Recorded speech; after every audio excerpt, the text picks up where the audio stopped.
Welcome back to Questing Beast. I'm Ben.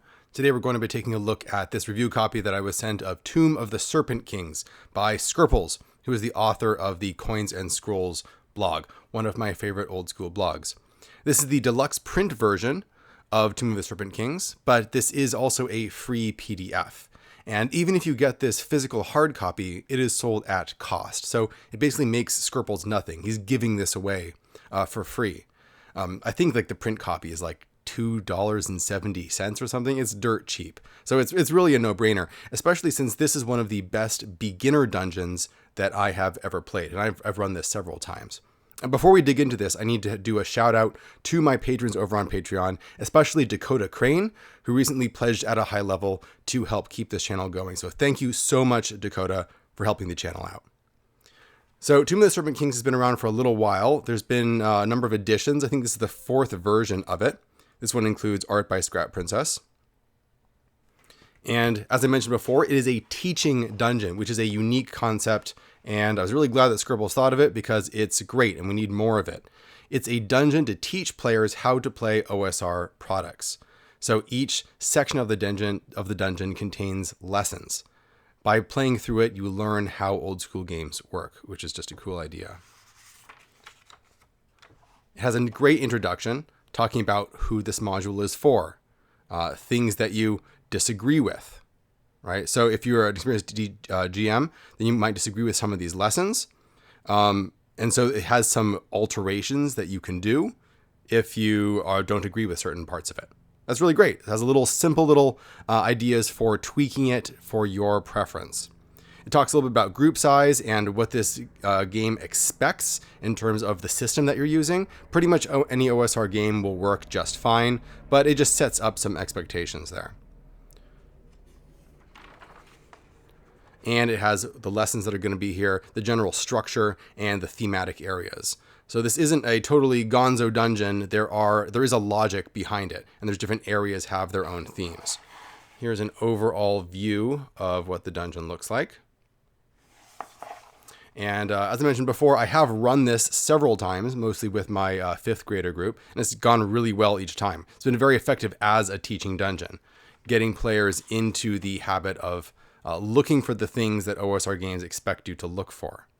And as you read through the adventure, it actually has lessons spaced out from room to room. For example, some early lessons might be the dungeon is organized. There are patterns. There's hidden treasure. There's also hidden danger. So the first time you walk into the dungeon, there's 4 rooms, each of which have a coffin. And if you break open the coffin, some poison gas comes out that can damage you. But there is also treasure inside.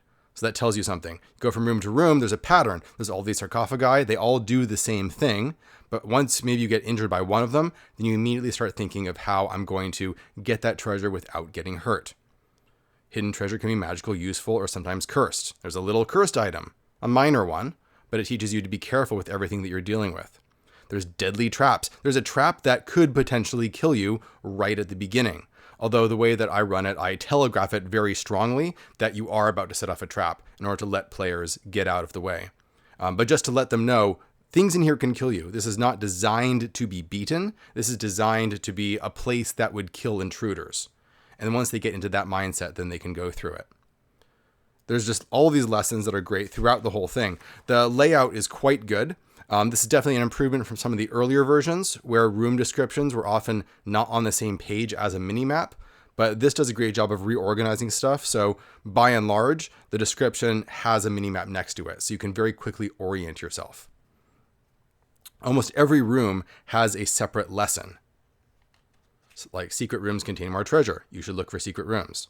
There are hidden monsters. Sometimes floors are trapped. Oozes live in dungeons. Listening at doors is important. I don't want to give away the whole dungeon, but it's very effective. We get down to the lower tombs where the difficulty levels increase. And you start having more wandering encounters with different types of monsters. A wide variety of types of rooms, and more lessons. So dungeons have loops and shortcuts. There's a lot of great simple OSR principles baked into this dungeon in terms of how it's laid out. Monsters may have unconventional attacks. Some traps have patterns, so you can scout ahead. So that pattern I talked about at the beginning the trap at the beginning that I mentioned, there's similar traps like that throughout the dungeon. So once you see one, you start thinking about how you're going to overcome the other ones. Same thing with the way that hidden rooms are hidden. There's a pattern to it. It gets players thinking and observing the areas around them closely, so that they're not relying just on their stats on their character sheet, but they're relying on them, on player skill, observing and coming up with solutions. Other lessons you might learn: it's difficult to clear a dungeon completely, and fire is useful. You might want to sneak past your enemies. There are a number of enemies in here, at least 3 if I recall correctly, that are extremely dangerous and powerful. And they all have different mechanics. They all have cool little boss fight rules around them. We'll get to that in just a second.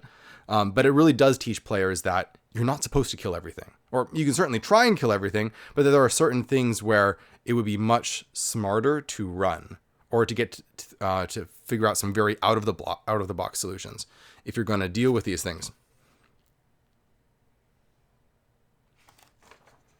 We have a little monster manual at the back here with some short OSR stats, along with some great little notes like appearance, what it looks like, and in some cases like what it wants, so that you have a good way to run it pretty quickly.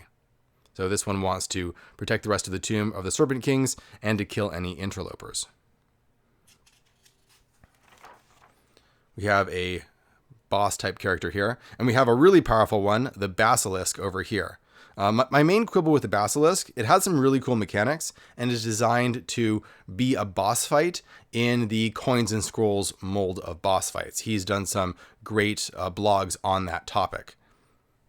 So that it has special moves that it does. There's patterns of attacks, so you can learn how it fights and use that against it. But I think that the Basilisk information could maybe be shortened a little bit and possibly reorganized. Since it is on 2 pages, it would have been nicer if it was like on 2 facing pages. And there are some bits of information like unique death conditions that don't really need to be on the main page of how to run it. And for example, its behavior could probably be moved to this page so that you can more quickly run it with this page and then thinking about consequences with the other page.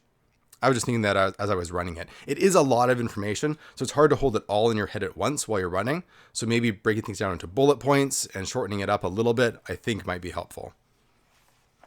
One of the best things about this, though, is that there is this excellent map at the back. So it replicates the map that we've seen earlier, but it is much larger, and it has short room descriptions for every room scattered around it. This is great. In fact, this is pretty close to ideal as far as I'm concerned for how dungeons should be laid out.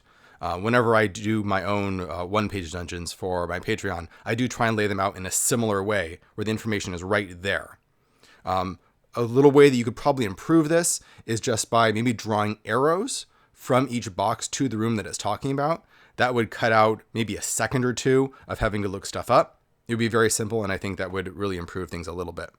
One other thing is that this book is not staple bound. It is perfect bound. And that means that some things get a little bit lost in the cracks. So a small improvement could probably be to do something like what augmented reality does, which is staple bound. So it lies totally flat.